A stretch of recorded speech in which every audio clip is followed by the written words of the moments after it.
Hello, good morning, good afternoon, good evening, wherever you are in the world. I am Linda Stevenson, and I would like to welcome all of you to our session on locally led adaptation and challenges and opportunities for promoting LLA and some cross-learning from sites that we have, local sites that we have in Nepal, Fiji and Vietnam. I'm just going to spend a couple of minutes setting the scene for today's slide session. First of all, a bit of background. This will be actually our third session on locally led adaptation. We joined GGC1 and we talked about capacity building for promoting local adaptation innovation through regional collaboration. Then we joined GGC2 last year in March 2022. Our session was on localization of NDCs through community-led adaptation innovation in the Asia Pacific and needs and pathways. And we kind of kicked off a project activity that we were planning at the planning stages a year ago, and now we have officially kind of implemented the project. It started last October. So in that sense, today we would like to talk to you about some cross-learning activities at case study sites in Nepal, Fiji and Vietnam. And what we'll do is introduce challenges and opportunities for promoting locally led adaptation, discuss options to integrate the principles of locally led adaptation into risk planning, and discuss ways for cross-learning locally led adaptation and their dissemination through platforms such as AP Plat, who has joined us today, as well as other channels. And we really look forward to a very interactive session with you. So our agenda, we'll really kick off our agenda today and by getting to know you a little bit better. We really hope this will be an extremely interactive session. So we'll kick that off with Mentimeter. We'll have an overarching introduction. Then we will have our speakers from our locally led case study sites and in the region. That will be followed by 3 breakout sessions. And these sessions will talk about the application of the 8 principles of locally led adaptation in 3 sub-regions of the Asia Pacific region. And we'll finalize with some key messages from the session. We hope with your input. And then a vote of thanks from IGES and from APN. Our speakers and panelists are all, you can see us all on the left-hand side of the screen. Myself, Ms. Rieko Tamura, we are both from the Asia Pacific Network for Global Change Research. We have Binaya Srivakoti, who is from the Institute for Global Environmental Strategies, otherwise well known as IGES, and followed by Professor Patrick Nunn of the University of the Sunshine Coast, Ms. Munira Karel of Practical Action Nepal, and Shachi, I'm really sorry about my pronunciation, but Chi Hen Trong of IFI Mod, Professor Honok Som of Taiwan University of Agriculture and Forestry, and then we will have a vote of thanks from Tetsuo Kuyama, who is the director of the IGES Bangkok Regional Centre, and from our own APN's Ruji Tomisaka, who is the Secretariat Director of APN. And just some general information before we kick off. It would be good if our speakers and panelists could keep their cameras on if their bandwidth allows. Sometimes it's very difficult to talk to just names on the screen. It's always nice to see faces. And that would be really especially good in the breakout sessions. To others, please keep your microphones muted, unless, of course, you have the floor. All participants are encouraged to ask questions through Q&A, ask questions through the chat box, or take the floor. Raise your hands and take the floor during these sessions. And talking of our sessions, we'll have 3 breakout sessions. While we have model case study sites at the local level in 3 countries, we will be looking at kind of sub-regional based locally led adaptation initiatives. And for that reason, we'll have 3 sessions, one in Southeast Asia, one in South Asia, and one in the Pacific. And these will be led by our respective model case study site leaders. So please feel free to join whichever session, sub-region of your interest. And essentially, we'll be asking the same questions at each of the different breakout sessions. So it'll be nice to know the kind of responses and how they vary across the sub-regions. So with that, I will stop sharing my screen. And I will ask Ms. Rieko Tamura to get to know you all better by introducing Mentimeter. Rieko, thank you so much. Thank you, Linda. Can everybody see the screen of Mentimeter? Good. I would like to ask the participants to either scan the QR code or insert www.menti.com and enter the code 4732812. It will take us to a few questions to know about yourselves better. So I'll just wait for a few seconds until people go into the questionnaire. Okay, so let's move on to the first question. Sorry, went too far. Let's get to know each other. So where are you from? Is this region? You could just ping the location that where you're from. Because what I have up here is what stakeholder group do you represent? That is very strange. It could just be me, because everyone seems to be answering the question. Yeah, it's that's just me. So what do I do? Just drag the arrow and say yes. That's the first time I've seen that. Thank you so much. Great. So we have 4 from India. We have 4 from Japan. We have 2 from Southeast Asia. And we have a few from the Pacific. So let's move on to the next question. What stakeholder group do you represent?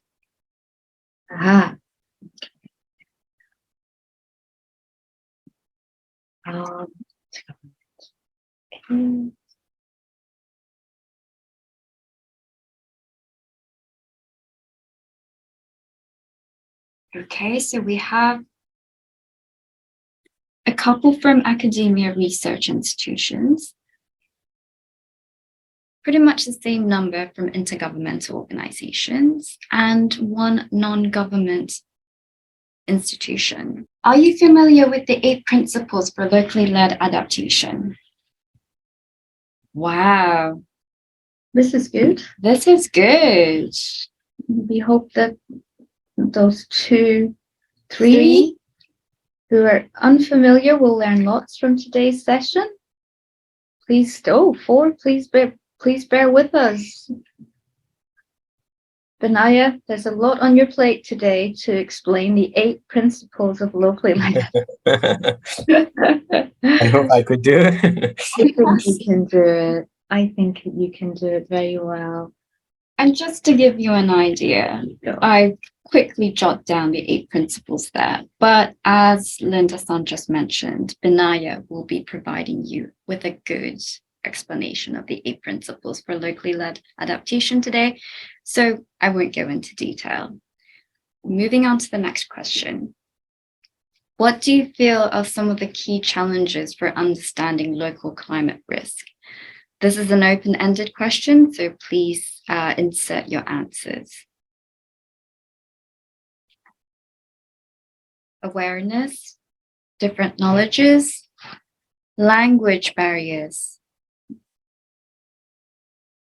weak capacity, community diversity, complexity of the risks. Lack of capacity building, yes. Lack of finance and lack of local champions, infrequent risks. So I think we have a good understanding of some of the key challenges for understanding local climate risk. We have lack of coordination, and I hope the following session will provide you with some ideas on how to address these challenges. Some risks are not climatic. Okay. So let's move on to the next question. What opportunities are there for promoting traditional and local knowledge systems as a basis for locally led adaptation?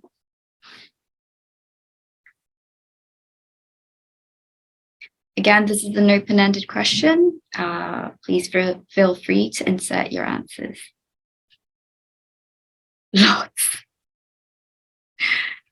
Lots, just to need to educate outsiders. I don't know. Building awareness. Avoiding maladaptive action. Empowering women as agents of locally led adaptation. Very good point. Very good point.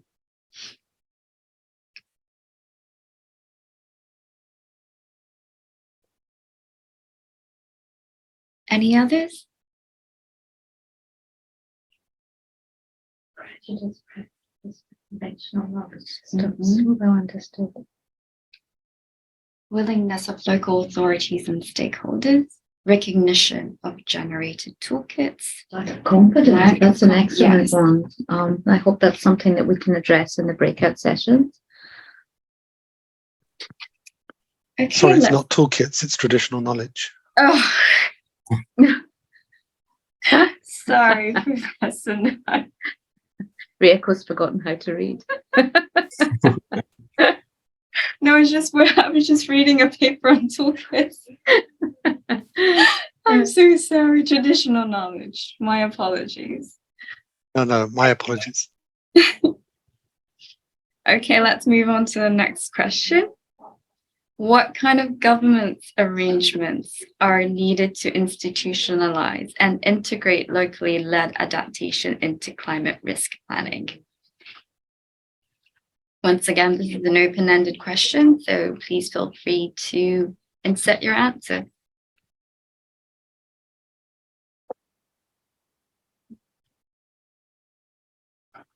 Cross-sectorial, okay, it's moving quite fast. Collaborative, decentralization, community empowerment, cross-sectoral, democracy, dialogue.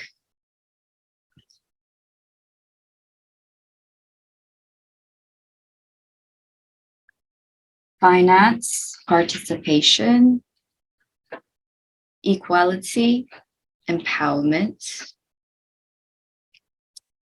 local planning process,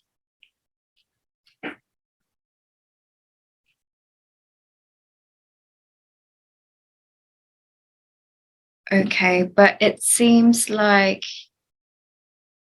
decentralization was a response that many of you indicated, which is really good. Okay, moving on, which is the final question. So now we've learned a little bit of yourselves. So I would like to know, what would you like to learn from today's session? And fingers crossed that our session will respond to some of your questions. What others are doing, local successes for implementing LLA.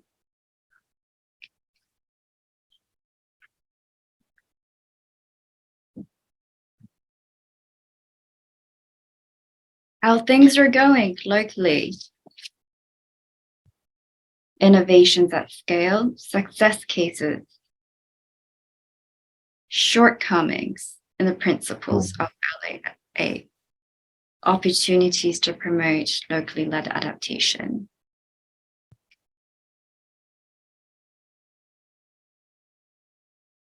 how regions can share experiences.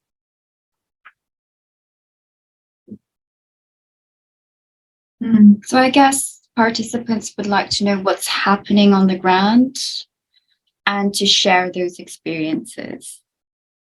How to pilot scale up LLA effectively. That's all great. Very good answers. Okay. I think, yes, this is my final question, so I will stop sharing my Mentimeter. Thank you very much for your time answering our questions. And before we proceed, I'm wondering whether we can take a screenshot of all the participants, although it's not in the agenda, but I think good point. If everyone could turn on their cameras, that would be amazing. Because we have, at least on Zoom, we have 25 participants. Okano-san, Naomi-san, Salimo, you're at our session. Nice to see you. Except you've gone. Okay. Yama-san, good to see you. Always nice to see faces. This is going to be interactive. It's good to see faces. I'll shut up now so you can take a screenshot. Yep. Okay. So 1, 2, 3, cheese. Okay, let me check. Okay. That's great. Yep. Thank you very much.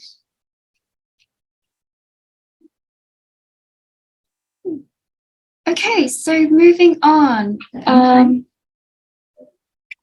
Well on time. Well on time. We're doing good. good. Okay, so I would like to move on to presentations on overarching introduction.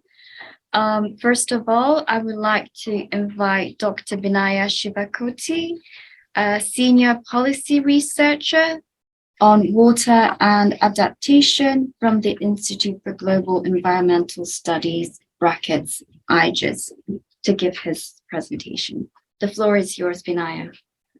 Thank you very much for your nice introduction, and let me welcome all you here. So let me allow me some time to share my screen. I don't know why this sharing option is not working. Okay. Can you see? Can you see my slide? Okay. Thank you very much. So this is supposed to be just like what I would like to try to do is to create a base for our further discussion. And thank you, Reiko. I think half of my job has been already done through Mentimeter. So I hope I don't need to spend much time explaining. So let me just start with a basic, starting from the locally led adaptation and its 8 principle. So, I mean, one aspect why we need a locally led adaptation, why it is becoming so prominent. So let's look at this. Actually, locally led adaptation has been there for a long time. And even the traditional and local knowledge system, what we say, they are all locally led. And most of these locally led adaptation are limited to more coping strategies. And what we are trying to say is this locally led efforts has to be proceed in a systematic manner. And in order to do that, we have this wonderful 8 principles that has been came out of this Global Commission on Adaptation effort in 2021. So, main point of this locally led adaptation is, first is it emphasis on local priorities. That is, it goes against the idea that adaptation has to be installed from somewhere outside, but it goes against that concept, and it should be built through based on local priorities. And second is a tailored to context-specific adaptation solution. So in order for adaptation action to be sustainable and workable, it has to be context-specific. And another important aspect is participatory and inclusiveness in its design and implementation. And then, and it also do need to recognize that it recognizes locals' potential for innovation. So if we see this 8 principle, what we can see, the first principle is devolving decision making to the lowest appropriate level, which entails the same thing about that all the decisions has to be made by the communities who are vulnerable to climate impact, who have to deal with the climate impacts. And these eight principles are not like a 1 to 8 or in order or something, nor they are like standalone principles. They are more interlinked. And there are it came out through I think a long consultation among stakeholders based on years of practices. So, and basically it highlights what needs to be done that are missing from the existing processes. So it tried to demystify how this adaptation should actually happen at the local level.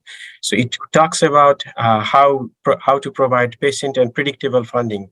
That means the ideas or the practices can be sustained before and it also should also help like a robust understanding of climate risk and uncertainty at a local level. So there are impacts, but still there are confusion within the communities, what is bringing this change and how they can link it with climate change and how they can incorporate it into planning. So transparency and accountability, I think these are common. Other, it has to be inclusive. That means it should address the structural inequalities. And most important is investing on the local capabilities. That means we should focus on building institutional base for promoting locally led adaptation. And it has to be such that it provides some programming, testing, failure, and learning. And it has to be also collaborative, not just at the local level, but at the different tiers of governments. So these are the 8 principles of locally led adaptation. And I think the point is how these 8 principles could be put into practice. That's the key point. And this session actually is all about how we can understand the opportunities, challenges, and opportunities to put these principles into practice. So let me start what is really necessary at this moment is not just we need to recognize and promote locally led adaptation, but we have to fast track it. So that's not the point, is not about how we support distributed cases, but it is more about creating a kind of design. So the first thing I feel is most important is how we identify the entry points. So how to start and from where to start, given the background that local communities are already adapting, there are already practices, and this is the one point.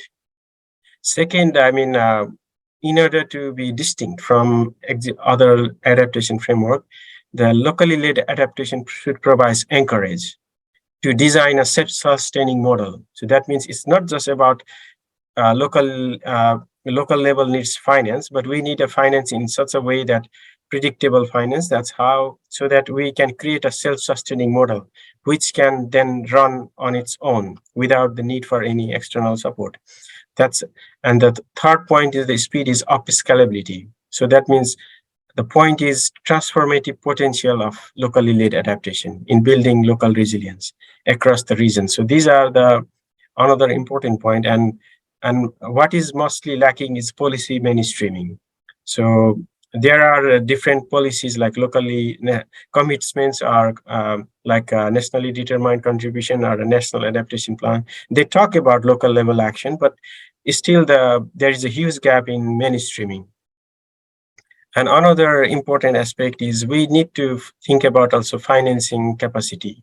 So which means it's not just about bringing the resource, but also preparing the communities be able to understand what resource they need and how they can mobilize. So without that, it's always bringing just resource doesn't help. So these are some of the things we need to consider. And let's now move into challenge. This is more, I would say, capacity challenge as an entry point. That's I said in the first point. So one aspect that I have often encountered is how to understand and communicate local climate risks correctly and confidently. So which means whether local communities can confidently say, these are our risks and we need to address this risk. And that will provide a sense of clarity on how to proceed with the next step, like on the designing solution. So next aspect is how we address the climate risks, building on pre-existing local responses and practices. It's not just like we are going to educate LLA principles and bringing another kind of complexity in the discussion, but rather we have to find a way to use the already pre-existing practices, including traditional, indigenous, and local knowledge system, to provide a basis for initiating locally led adaptation. And most importantly, when we go into discussion, how we communicate this locally led adaptation. So what it means at the local level, and what are the value addition compared to what already being done by different efforts, and how to address the financial requirement. So I would say predictable and patient finance is for the early incubation stage, maybe 5 years, 6 years, something, before the communities can self-sustain and lead their adaptation action by themselves. And how we create incentive. I think this is the most critical aspect, incentive for meaningful participation and leadership development. So for the communities to participate and for leadership to develop, they need to understand, they need to find there is something for them to do. Otherwise, it's always hard to mobilize the local stakeholders without any. And next is most important, I think, let's discuss further how we can use this 8 principle as a guide for integrated adaptation planning. So we can think of LLA principle from many angles. We can use it as a matrix, how each principle are visualized in given location, or it can be used as a planning tool, or it can be seen as like a standalone principles and see whether some principles are more relevant in a context than others. So there are many ways we can think about using this principle. So these are all basic challenge, but I don't mean these are all. I hope this will trigger to find other challenges as we go into discussion session, and hopefully we will also learn from the case study presentations from our 3 sites. And next, what are the opportunities? So what I see opportunities for is first opportunities we need to think this LLA bring is that recognition and realization of internal potential, both individual potential as well as collective or different institution. So without realizing what are the internal potential, communities are usually have a hard time to implement or plan any kind of adaptation action. And next is there are knowledge system within the communities, traditional, indigenous, but how we convert this knowledge system to modern scientific tool and information. So here, scientific doesn't mean local knowledge are not scientific. They are also pretty scientific because that's why they are there. They have been perfected for many years, but there is a need to how we can reinforce each other, reinforce those knowledge, local knowledge with the modern scientific tools, so that they can be perfect for upcoming climate challenges or climate impacts. And another opportunities I see is we need to focus. We can focus as a decision-making capacity. LLA provides a may enhance decision-making capacity to plan and implement adaptation solution. And there is much to also on of the cross-learning. And this is what this is a part of a project initiative that I think Linda will explain later.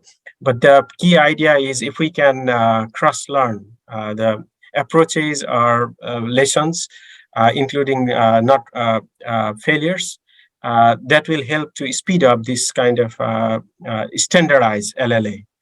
And for the leadership development, we also need to think opportunities is how we engage local youth It doesn't mean somebody already studying young professional working somewhere, but it means engaging in local youth who will be staying there for long, and to make sure that they can sustain all their socioeconomic activities and then lead the climate change action.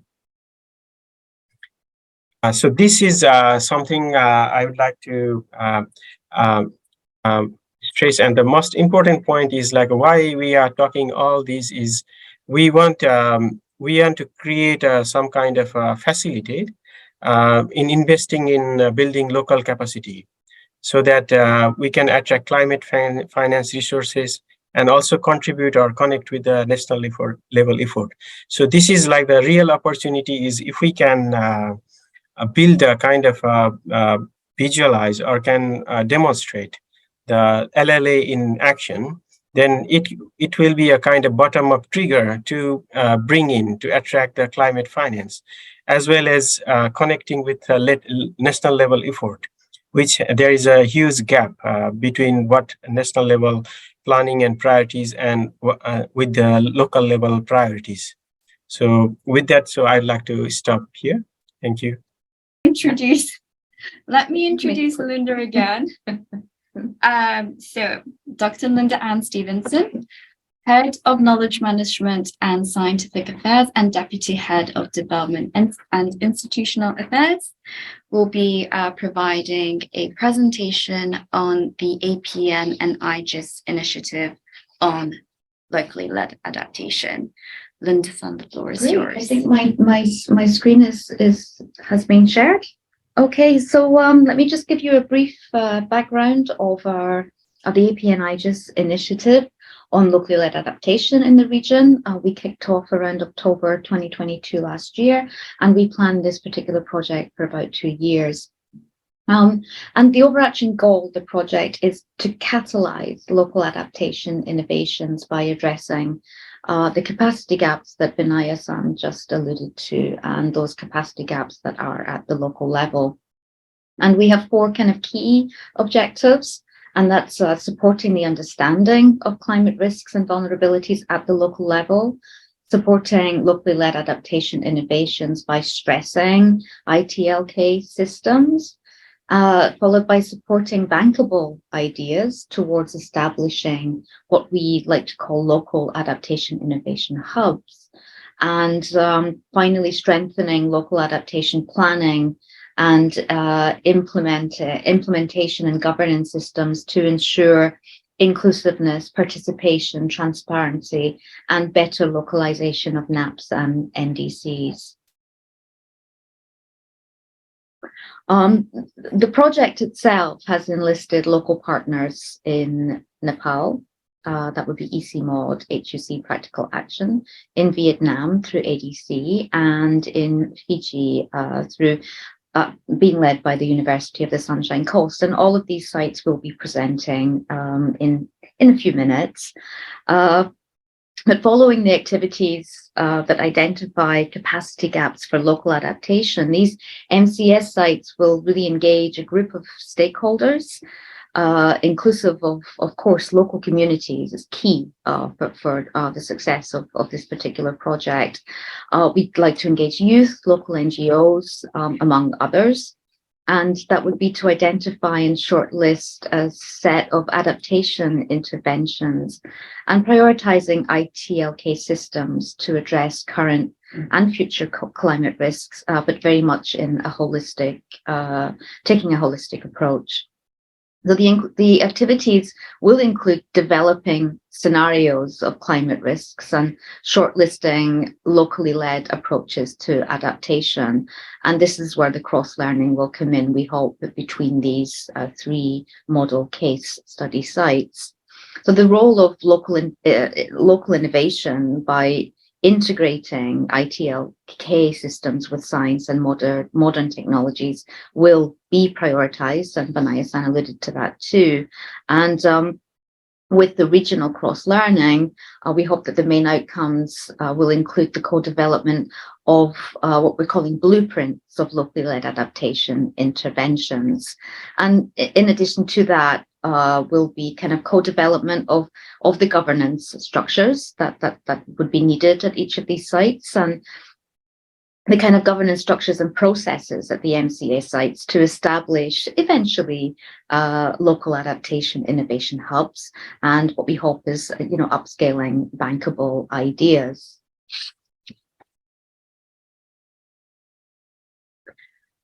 Some of the key outputs that we are expecting at the MCS sites, and of course, as I said, they will be presenting very soon with their updates, but these will be guidelines and tools on local adaptation planning and implementation, and model cases and lessons learned on local adaptation innovation in the Nepal, Fiji, and Vietnam sites. And I won't go into detail on the specific bullets, but I think what's important is this part of the slide on the bottom right corner in terms of upscaling and impact generation. So a further key activity will be a kind of regional engagement of potential partners, and in this regard, we hope there'll be regional outreach, and that will be prioritized as a kind of integral part of the project to visualize the potential for locally led initiatives, and to gather support for promoting locally led adaptation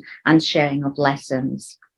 So collaboration with potential regional knowledge partners will be promoted towards the end of the first year and the second year, and that will be to capitalize on their existing knowledge, tools and guidelines that they've already developed, as well as, to help us in upscaling and in impact generation. So as part of the project's regional outreach as well, we really hope that the outcomes of the project will contribute to the Asia Pacific Climate Change Adaptation Platform, otherwise known as AP-PLAT, and particularly its capacity building program, which is being led out of the IGES Bangkok Regional Centre, and we hope that Tetsuo Kuyama, who is the director, will be able to provide some comments on that towards the end of the session today.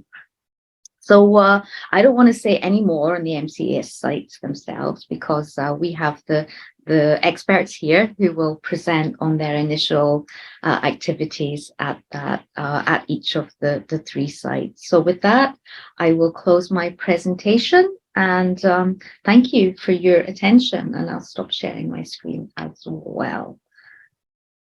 So then, Shachi, can I transfer the moderation over to yourself for the next session? Is it okay? Sure. Thanks so much, Linda, for giving us 5 minutes extra for our session. Supposedly, we have only 25 minutes, and now we have half an hour. My name is Jiwen Chong, or Shachi, that's my Nepali name, and I am the Secretariat Lead of the Himalayan University Consortium, hosted by the International Center for Integrated Mountain Development. I'll be the facilitator of this panel. Now, before going in presenting the speakers, I'd like to thank the organizers for this particular part of making the community sustainable. I say that because this is the third time I'm participating in the session for the 3 consecutive Gobeshona conference. And if you look at one of the 8 principles on patient and predictable funding, in fact, we need to start from our own community building. We need to be patient and predictable in terms of partnership that we are working with. And I'm so glad to see Patrick again after several conversations last year, and then new colleagues coming to the partnership. And this is actually the start. So we have today in this particular session 4 distinguished scholars and practitioners from the 3 countries, and of course from Japan as well. We start with Patrick, Professor Patrick Nunn. He's from the University of Sunshine Coast, Australia, and he will tell us of the experience of Fiji. Over to you, Patrick. Thank you so much, Shashi, and really nice to see you again. Can everyone see my screen? Is it up there? Yes. Yes, you will. Okay. Thank you. So I'm going to talk about the Fiji MCS, the Fiji model case study. And we've selected an area called Tikina Malo Malo. And I'll show you a map in a minute. But it's myself and Rosalind Kumar, my long-term research collaborator, who is Fijian, who coordinates the Indigenous and Transcultural Research Center here at the University of the Sunshine Coast, and is also a PhD student at the University of the South Pacific in Fiji. And also Saula Nandokanivalu from Busama village in the middle of the Tikina Malo Malo. He is our main contact for this. And both of them are sorry they can't be here today. So I'm just, here we go. So this is a map of the Fiji Islands in the southwest Pacific Ocean. These are the main islands, and the red rectangle there shows the location of the Tikina Malo Malo, which is coming up on the next slide. So this is the area of the Tikina Malo Malo. You can see in the top right, which is the northeast of the map, there is a highway. The Tikina Malo Malo is everything to the southwest of the highway, but not including the villages of Nambao and Semo on the main road. So it encompasses the villages of Tongumbula, Batiri, Navyasambasamba, Vusama, Natandola, Nalele, Sanasana, Malo Malo, and Naindiri, and a lot of scattered population in the middle there. So it's an area of about 2,900 people, just under 3,000 people. And what do some of these settlements look like?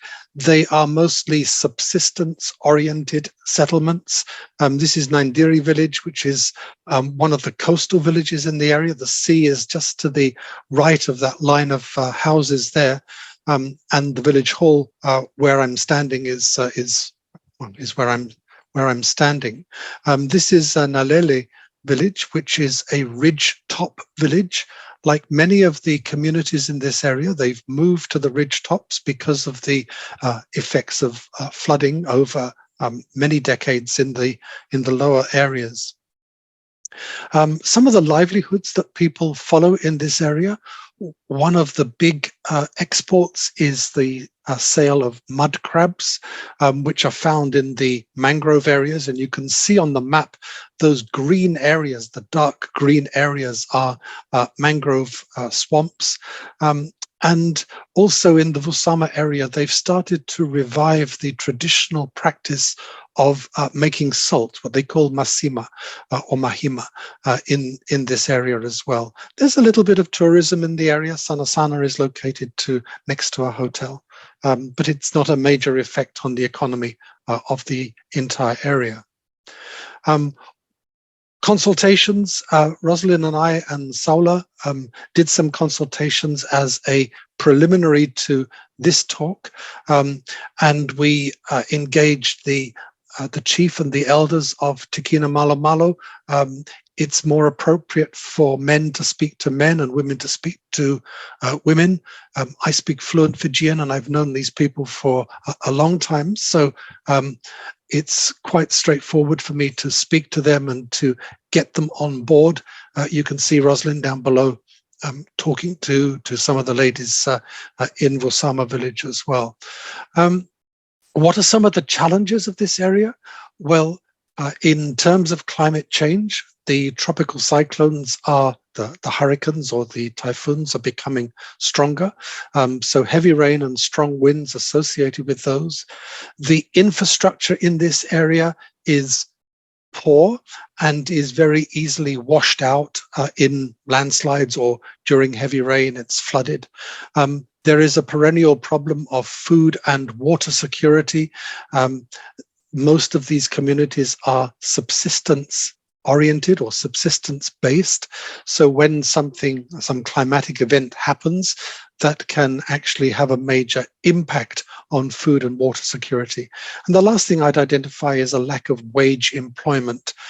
People are generally content not to earn money, but sometimes they need money for certain things. So there is an element of diversity of livelihoods going on. Some of the challenges, well, this is Nalele village during a flood. Remember, this is a ridge top village. So the water level here was something like 8 meters above the normal river level in this instance. When I was in Busama a few years ago, the river was the road was cut off by flood, and we were 3 days in the village without being able to go anywhere else. And then particularly after tropical cyclones, there's a lack of available food. So there's often a lot of assistance to communities at this time. In terms of the long-term challenges, global heating and sea level rise is certainly going to force changes to both the geographies and the livelihoods of people in Tikina Malo. There are at least 3 relocated settlements already there, Matiri, Vusama, and Nalele. There are 2 settlements that we spoke to recently, which are planning upslope relocation at Nevasambasamba and Naindiri. And then there's a couple of settlements that are not planning relocation in Sanasana and Malo Malo. So that's the situation as it is at the moment. I think this is my last slide. There are opportunities for empowering communities in the Tikina Malo through income generating opportunities like ecotourism. So buffering livelihoods through income generation, optimizing the community resilience, helping people learn more about their traditional knowledge and their traditional ways of coping, climate proofing livelihoods as far as possible, relocating the vulnerable settlements, and thinking again about how to ensure water and food security. For without water and food security, there really is no future in this area. So the traditional salt making is being revived in Vusama. They hope it will become a tourist attraction. Vusama also has a village and mud crab catching tour, and people in some of the other communities are getting help with planting crops, with financial literacy. So there are things going on in the area, but clearly lots of opportunities to do more. So thank you very much. Thank you, Patrick, for telling us very concrete examples of locally led adaptation, but also the diversity in terms of experiences. We already noticed that there are 3 communities are planning to move up, and then 2 remain not to plan to move. So all of that is actually giving a lot of thought. And then you also show the process of decision making and the importance of local language and speaking the language during the planning. So from the islands of Fiji, now we move to the Himalayas, to Nepal, where my colleagues Minila Kharel from Practical Action Nepal will present the case studies, modern case site in Nepal. Over to you, Minila. Thank you, Sachi. Hello, everyone. Good morning, good afternoon, good evening, wherever you are. I am giving presentation about the introduction of the model case sites in Nepal as a part of APN IGES project and regional partnership for localization of NDC through community-led, local-led adaptation innovation hubs in the Asia Pacific. In Nepal, we are implementing this project in collaboration with ICIMOD.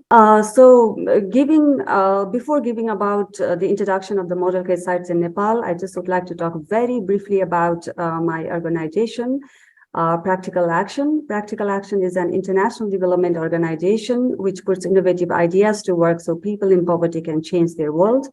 Practical Action was established originally in 1996 as Intermediate Technology Development Group, but later in 2005, we renamed ITDZ as Practical Action. Globally, it is working in 11 countries. In Nepal, it has started working since 1979. And in Nepal, we work in 3 change ambitions. Globally, we are working in 4 change ambitions, namely energy, farming that works, agriculture, resilience that protects, and cities fit for Nepal. Whereas in Nepal, we work cities fit for people, whereas in Nepal, we work in first 3 change ambitions. Under farming that works, our work is largely focused on developing market system that works for regenerative agriculture. Globally, in Practical Action, we are shifting to the concept of regenerative agriculture as we are trying to move towards more sustainable agriculture system. For this, we are working with diverse stakeholders, including farmers, community-based organizations, private sectors, government for promoting agroecological and regenerative products.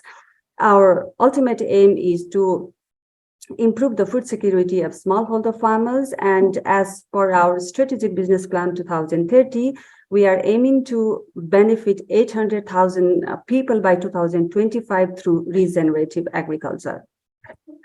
So talking about agriculture and climate change, agriculture is an important economic sector in Nepal, given the industry employs 60.4% of the population and contributes 25.8% of the GDP.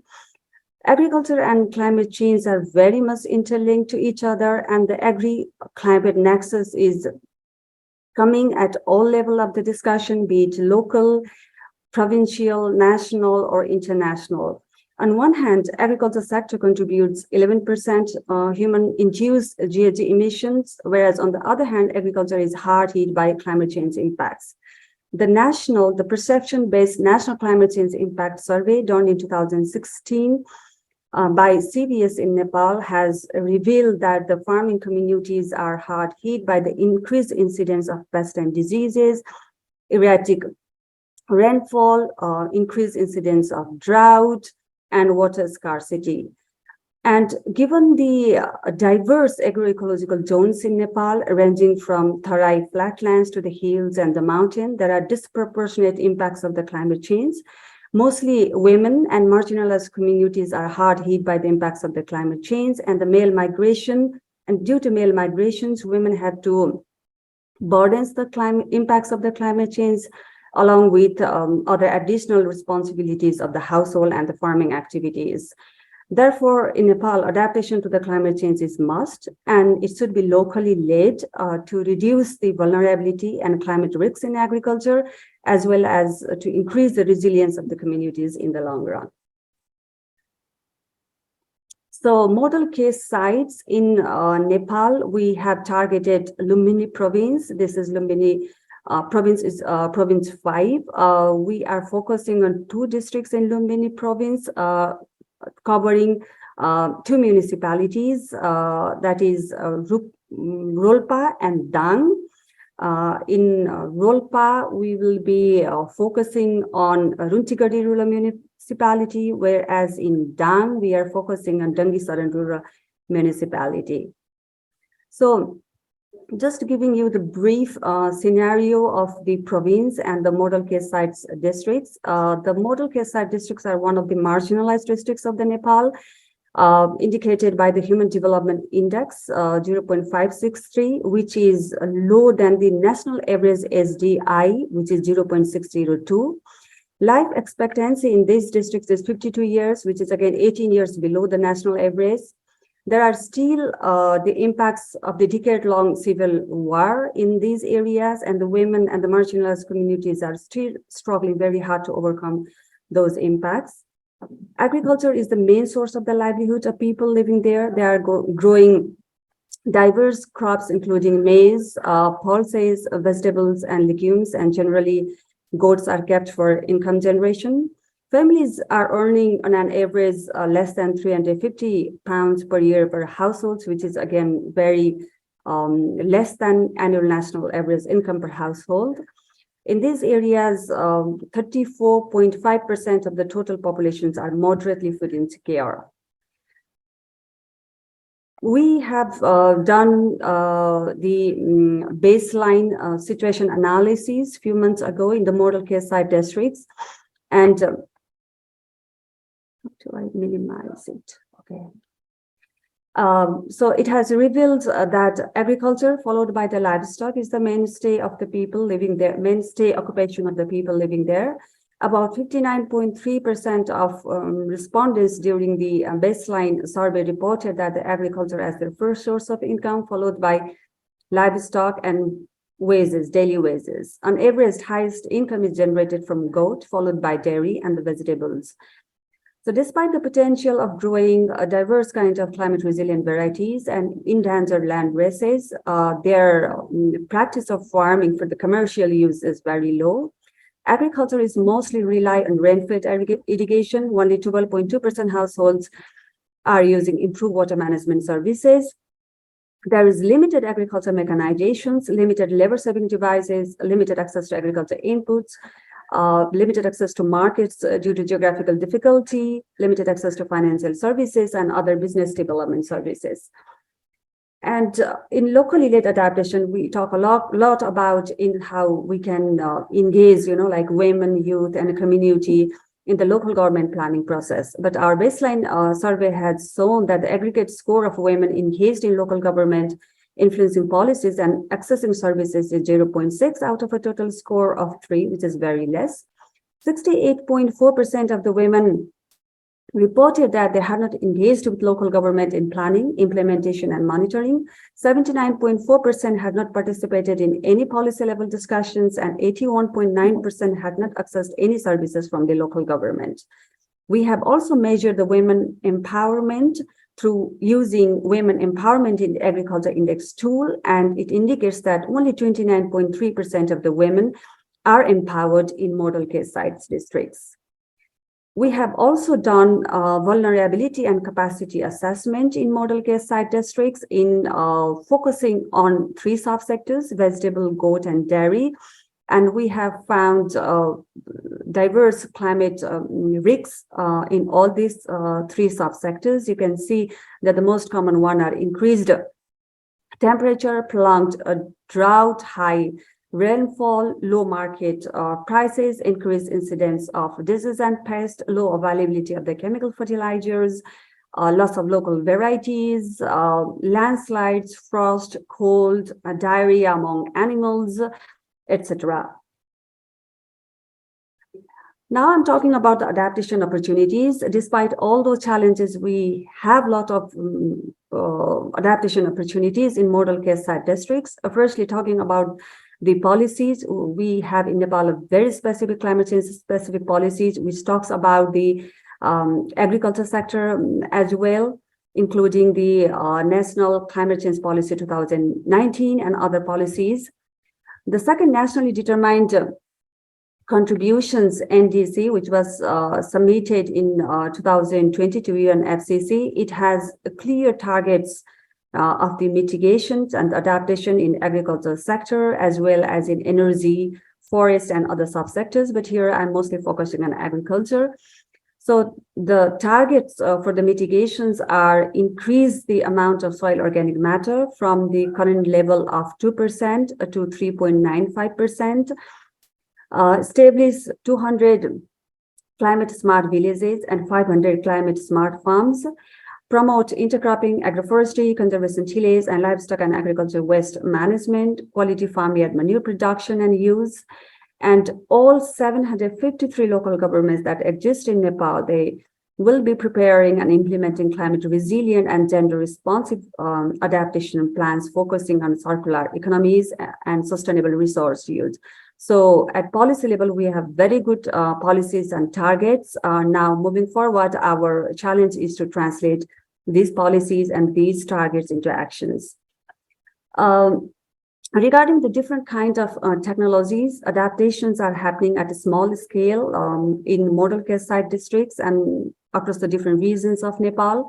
Farmers are growing various resilient crops like buckwheat, barley, potatoes, and others. They are also practicing agroeconomic practices like crop rotation, mixed cropping, intercropping for improving soil health and to adapt to the diverse risks of the climate change. They are also practicing integrated pest management using locally options like using lures, traps, using locally made botanicals, biopesticides, also using soil fertility management practices, again, locally laid practices like improved compost, vermicompost, and other soil amendments.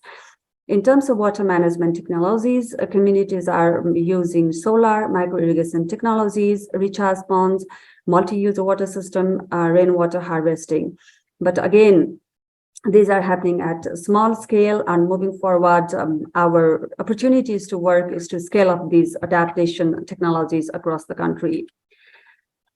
We are also promoting climate information and agro-advisory services to help farmers get prepared with adverse kind of climatic situations. We are implementing climate field schools for sensitizing farmers about the climate change, and also to promote indigenous, traditional, and local knowledge systems.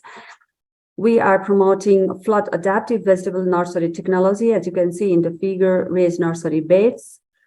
In Province 5, in the model case sites, the Ministry of Agriculture and Land Management is scaling up the concept of the climate smart agriculture at 116 villages. And for this, we have the opportunity to work with local government and the provincial government to scale up this climate smart village concept. So there are already some adaptation actions taking place, but you know, as the earlier mentioned by the spokesperson about the opportunities, that there are opportunities, there are challenges, but it requires a very systematic approach through integrating the different opportunities at federal level, at provincial level, and at local level for scaling up the climate adaptation actions. With this, I end my presentation. Thank you, and over to you, Sachi. Thank you, Manila, for such a very thorough presentation, telling us the baseline, which is so very important for every modern case studies or any intervention, so to speak. And apparently in Nepal, from your presentation, I learned that there are already institutional framework. Apart from all the information at the baseline, the policy framework is already there, as you already commented, that in fact opportunities are right now in terms of the entry point of the local planning processes. So if we actually don't intervene or don't take action now, it is actually a missed opportunity. This is the key message I got from you, Manila, and thanks so much for sharing with us such a rich information. Now we move to Southeast Asia, to Vietnam. In fact, Thái Nguyên is one of the northern provinces. So may I please request Professor Hồ Ngọc Sơn from the Thái Nguyên University of Agriculture and Forestry to tell us more about the modern site case study in Vietnam, please. Professor Sơn, over to you. Thank you, Dr. Chi. Thank you. Good. Hello, everyone. So my name is Sơn Hồ from Thái Nguyên University. So I'm with ADC. So ADC is a local research and development NGO with Thái Nguyên University in the north of Vietnam. So I'm very pleased to be here to sharing some experience from or say insight from Vietnam through the case study with the APN and IGES.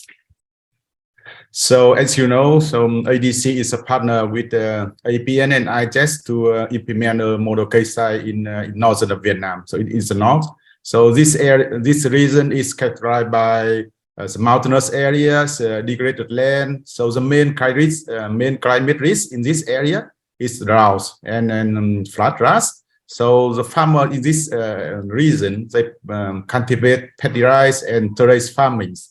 So they face the problem of drought and dry in the dry season. And the population in this area are mainly ethnic minority people. So you can call them indigenous people, but in Vietnam, we use the term ethnic minority people. So they are one of the most vulnerable groups in this area. So in Vietnam, in addition to the coast, the mountain also one of the vulnerable area to climate change.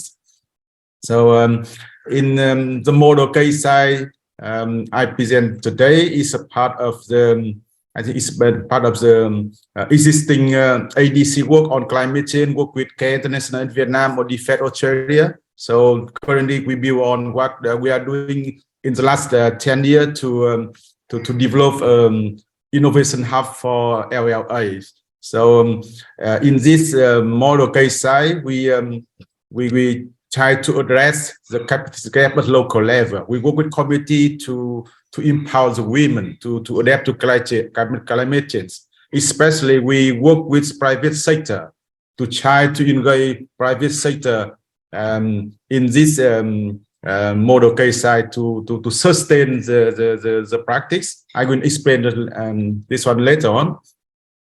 So some of the challenges we can see from the case study side, also beyond what we are doing in the model case side. So the model case side is in the North Vietnam. So ADC work in many areas, various areas. So what I present today can go beyond the case size. So what we learn, what we see is devolution in decision maker is still limited. So the local actors, they participate in adaptation intervention, but in many cases they are not really participate in design, in planning, and in the implementation. So that's one of the challenges we can see, and we hope in the future with the endorsement of 8 principles for LLA, this challenge can be removed, or at least can be getting better and better.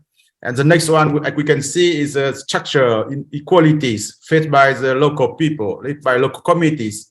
Will take long time and huge resource to address, because climate change vulnerability is determined by many social process and factors like poverty, like gender inequality, like remoteness. So this factor is not can be easy to address by few days or by few years. And in many cases, the projects funded by donor, they have time frame like for 2 years or 3 years, and this might not be addressed within one project. So that's why in our case we have we try to involve the private sector to come in. Okay. And the third challenge I see, or we face in this area and other, is the understanding of climate risk, and the uncertainty among actors is low. They can understand the climate risk in present time, but the understand of the future risk, of the uncertainty, is still low, because this one they need a combination of local knowledge and the scientific knowledge to understand. And today, in many reasons, the recognition of the local knowledge and traditional knowledge is still not, popular or not prevalent in many local authorities and actors. In many cases, they still promote for hybrid variety, hybrid crops. So that's why still a challenge here. And another challenge we can see is institutional and technical capacity of the local authority, local partner is still weak. So it makes the implementation of climate change adaptation less effective. And the last one we can see is the lack of investment, the finance in local capacity. So building local capacity to manage the fund or to adapt to climate change process is a very important one. So today we can see the fund in this area is still problems, because I think the many reasons to explain for this one, because the time limit, I can't explain more in this one, so we can have it in the question time. So we also see the opportunities. We see the opportunities for promoting LA in the model case in Vietnam, as well as in other places. So you might all know that 8 principle for LA has been endorsed by more than 80 organizations. It means today many donors, organizations, they are more committedly to promote the use or to integrate the local-led adaptation in their project, in their program, in their planning. So it helps the implementation partners like ADC or other partner to implement the project in the field. Okay, so that's one of the opportunities I can see. The second one, what I learned in the field is the combination of the local knowledge and the traditional knowledge is important of the local communities, because the local land adaptation have to be put emphasis on the local priority, local concerns. So the knowledge, the concern are very important in this area. And in Vietnam, the institutional support climate change is good. So I think that's one of the opportunities. And as I mentioned earlier, we engage the private sector in this area. So it have to push or to promote the LA it better. So here's one of the case study we have that we call Agritech in Vietnam. So in this case study, we engage the private sector. So I think time running, right? So I think that's what I want to share from model case study in Vietnam. I'm happy to give you some respond in the question time later on. Thank you very much. Thank you, Professor Sơn, for telling us about the modern sites in Vietnam and the challenges as well as opportunities for LLA. Now, since the time is running short, may I request Dr. Yuji, let me just get Yuji Matsutomi from the National Institute of Environmental Studies to please keep your presentation as succinct as possible.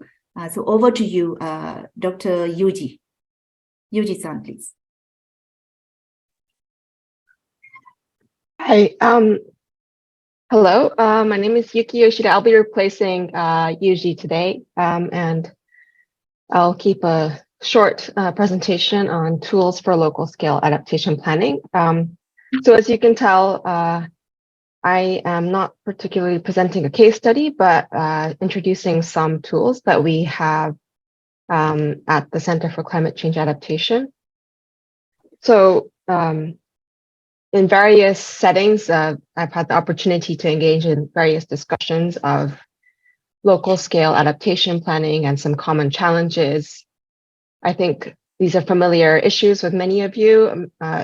Lack of data at the local level is often raised, as well as lack of resources, particularly financial funding, as well as lack of capacity, human resources, as well as knowledge and various capacities. And AP Plat tries to address many of these common challenges. We're a web-based information platform, essentially a website where we try to support the adaptation at the local level in the Asia-Pacific region. And so I'll just introduce a couple of the tools and give you a general overview of the things that we do have. So scientific tools, some of the things that we do is provide user-friendly interfaces where hopefully various practitioners and government employees working on adaptation can actually access different data and see the implications, for example, of different climate scenarios, projections, as well as in different sectors in their local areas. So these two that I've introduced graphically are ones that are unique to AP Plat, but we also try to catalog all of the different other tools out there hosted by various organizations in what we call ClimateKit, where you can search for various similar tools that are hosted by other like-minded organizations. We also offer various e-learning content, hopefully accessible to at various levels. And we also have a page on adaptation planning, which has been recently updated with an eye to being practical. For example, we've tried to give a lot of practical information on how people might be able to gain financial resources, what funding resources are out there and how are they accessible to whom. And yeah, so I think this is a very general, quick overview, but hopefully you get the sense that it's a website worth exploring to see if something might be of use at various local levels in the region. I hope that was not too short. Thank you very much. Thank you, Yuki-san. In fact, the tools looked quite helpful. I'm sure I will look up for my own purpose, but also it's useful for the community members to check those tools out. Now, in the interest of time, may I kindly request to all of you who have questions for each of the panelists to please bring those questions to the breakout session. So I'm sure some of the questions relevant to certain region, because breakout session will be regional based. So I'd like to close this session and give it back to the organizer, Reiko-san, to please take over and proceed with the breakout session, please. Thank you very much, Shachi. I would like to ask the organizer to prepare breakout sessions. But before that, I understand that Benaya-san has a presentation. It's already on the breakout session slide, I think. But anyway. So Benaya-san, would you like to take us through? Okay, thank you, Reiko-san. Thank you, Sachi. And I think the discussion and the case studies have really provide a very good ground for further discussion. So I think in the interest of the time, we have, I think, around 40 minutes left. So I will do it fast. So we will have 3 breakout, and with one moderator and one facilitator for Pacific, South Asia, and Southeast Asia, with Professor Patrick Noon and Reiko doing in the Pacific, Manila Karel and Januka Gyali in South Asia, and in Southeast Asia, Professor Sean and our colleague Naoki Okano. So let's do it around 25 to 30 minutes. And after that, we will do this reflection on the key points from breakout. And basically, our idea is to go a little bit deeper into discussion, because we have seen a lot of practices are there, but there are shortcomings, there are challenges, opportunities, and one of the point, if I take from Manila, is no systematic approach of adaptation. So that's where the value of LLA comes, this 8 principle comes. So we have 3 questions for discussion. So first is how relevant are 8 LLA principle in the context you are working, how familiar you are with these principles, in the not necessarily you memorize this, but how this has whether you can relate it. Second is what are the potential uses of this principle for planning locally led adaptation. There could be tools, methodology, guideline that may be needed, so we can discuss whole lot of options there. And next, like with like similar like regional platform like APPLAD, how we can promote this kind of innovation of adaptation at the local level, basically through cross-learning, and that also incorporate ITLK kind of knowledge system as a basis. So the plan here is moderator will lead the question and seek for your inputs, and participants are free to join any group, or I think it will be in the interest of time and number of attendees, we will auto-allocate. I'm sorry if you could not join the group. You are really willing to speak. And we request you to provide your input either directly or you through chat box. So either way, we will have a facilitators. They will note that down and incorporate when reporting back. So I would like to stop here, and then I would like to request all the moderators and our facilitators to lead to us to the breakout session. Thank you very much. I hope I didn't miss anything important. So I would like to out it again. Have to still wait. I think we have 25 back. I think it's good, Binaya. Okay. We are now in the main session, right? Yes, yes. Yes, this is amazing. Okay, yeah. Okay, yes, thank you very much. I hope our group has a interesting discussion. And just a moment, let me close my PPT. And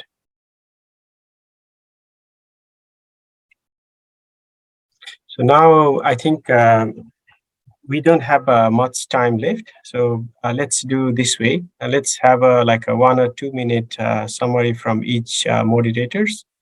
And then we will then directly move to our final closing of the session with some follow-up I will provide. So maybe then may I invite Professor Patrick Noon to provide his summary of your breakout session. Well, we didn't have a breakout session, Binaya, so nothing to report. Okay, yeah. So maybe I'll request Professor Son.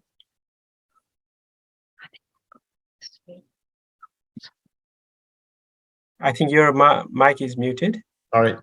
So in our session, we only have time to discuss 2 questions, question 1 and 2. So for question 1 about how relevant of the principles. So people have comments on the decision making is not really happening at the local level. So so that principle become quite practical to put into actions. Yeah, so that's the first one. And Dr. Patrick and other people also raised comment about climate risk as a part of, not a part of the adaptation, and they have to work with many other issues. Yes, thank you, Dr. Okano. So here's what we discussed. Yeah, and what else? We also have about some principles are not just for committees but also for donors. So this is my comment about the principle of flexible programming or learning. So this one should be start with the donor, a funder, and it have allow for implementing partner to have flexibility to implement the climate change adaptation in the field. Yes. And the another point is about existing structure of inequalities affect how the disaster are felt in each context. Yeah.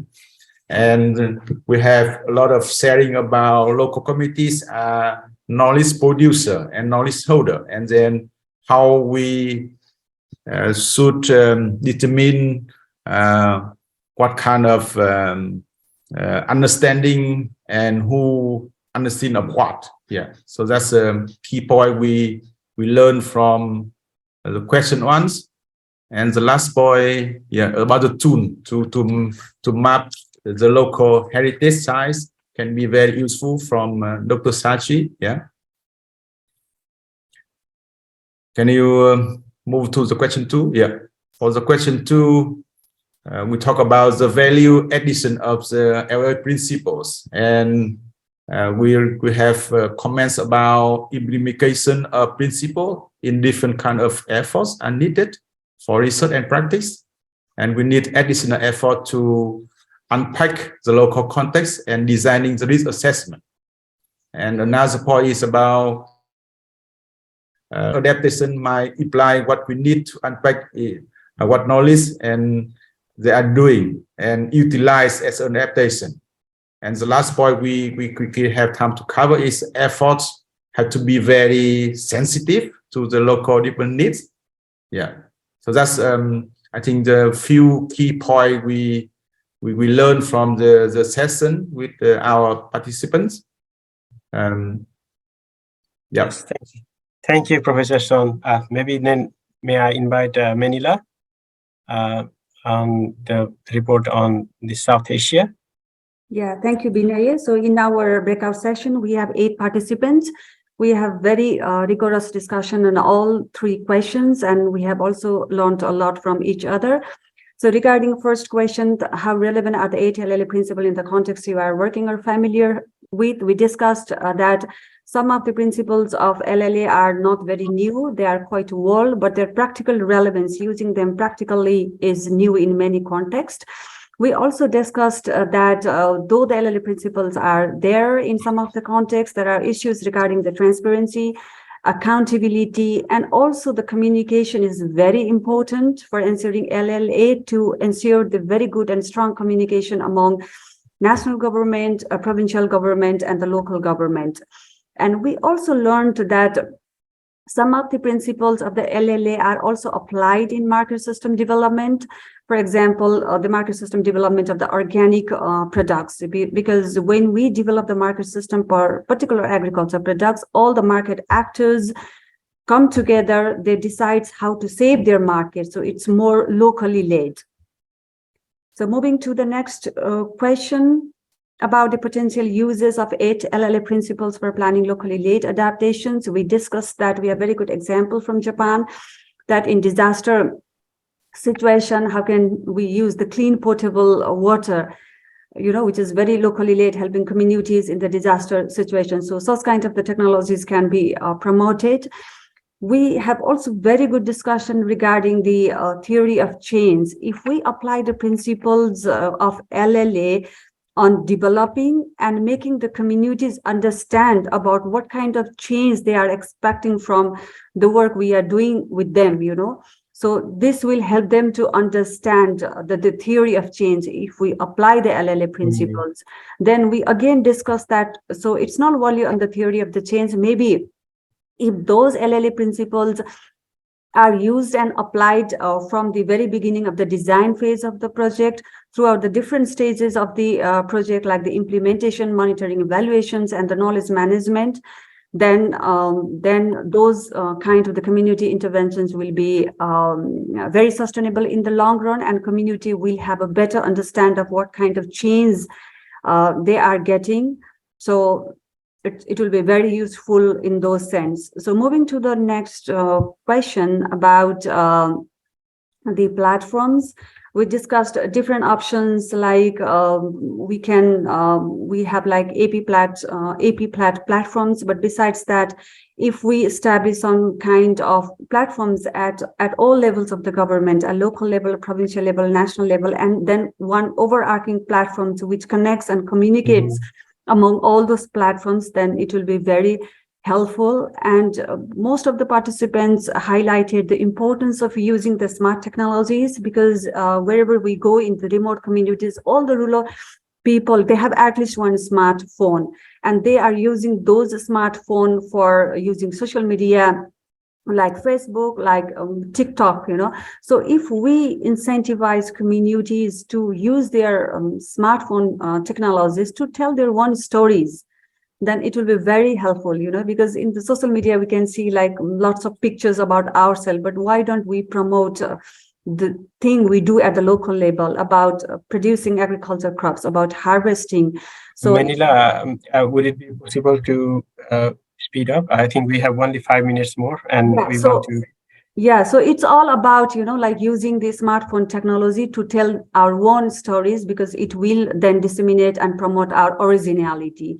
So that's it about all 3 questions. Thank you. And over to you. Thank you, Manila. And I think in the interest of the time, I think things are already clear. So I would like to request Mr. Tetsuo Koyama, Director of IGES Regional Bangkok Regional Center, to provide his vote of thanks on behalf of IGES.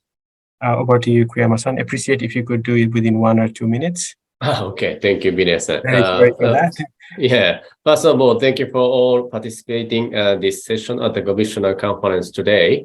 On behalf of IGES, I'd like to appreciate your active participation and valuable insight. I would also like to thank ICCCAD to provide this important opportunity to share our effort and actors. Through the discussion today, I'm sure your insight, input, and feedback were received.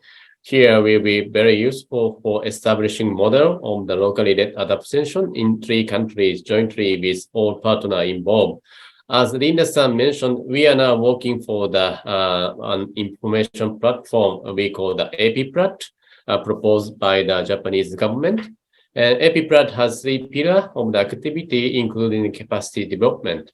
As we organize today's session, IGES is now supporting the locally led adaptation in the Pacific region. We believe that we can strengthen this LLA workstream through the APPRAT capacity development pillar, and also can replicate this lesson and practice of 3 countries today in other countries of the Asia-Pacific region. Through collaboration with the key network partners. Finally, I'm grateful to APN to being a wonderful supporter and partners in this initiative. And thank you again, all participants, for your active involvement in today's discussion. I'm looking forward to seeing you all at the next opportunity in the near future. Thank you. Thank you. So I saw from Farah that appreciate if everybody can open your video camera so she can take a picture. So without any further delay, I would like to invite Mr. Yuji Tomisake, Secretariat Director from APN, to provide his vote of thanks on behalf of APN. Over to you. Thank you, Dr. Binaya. So hello, everyone. So on behalf of APN, I would like to extend my closing message. Thank you for joining us today for challenging and opportunity for promoting locally led adaptation. So how was today's session? My impression from hearing today's session was that, so first, as a player in locally led adaptation, we need not only to bottom-up activities by public organizations, but also active participation and coordination of local researchers and local government. I could be sure that the people who participated today are truly a core part of the community. Second is the importance of information. It is necessary to share information shared around the world and in other regions as appropriate, as well as information on how to adapt adaptations to one's own region. I believe that the use of tools is also a key point. Third is the importance of communication. It may be important for researchers to build good relationship with local government, local residents, and predecessors who share their knowledge in order for funders to understand them. So I would like to thank once again Dr. Binaya Shivakovati, Dr. Linda Stevenson, Dr. Sachi Chung, Professor Patrick Nan, Ms. Menila Karel, Professor Hogok-son, and Dr. Yuki Yoshida for speaking today. I hope today's session will help you in your future endeavors. Thank you very much for your time today. Thank you very much for your nice reflection of the whole session. We really appreciate Ryuji-san.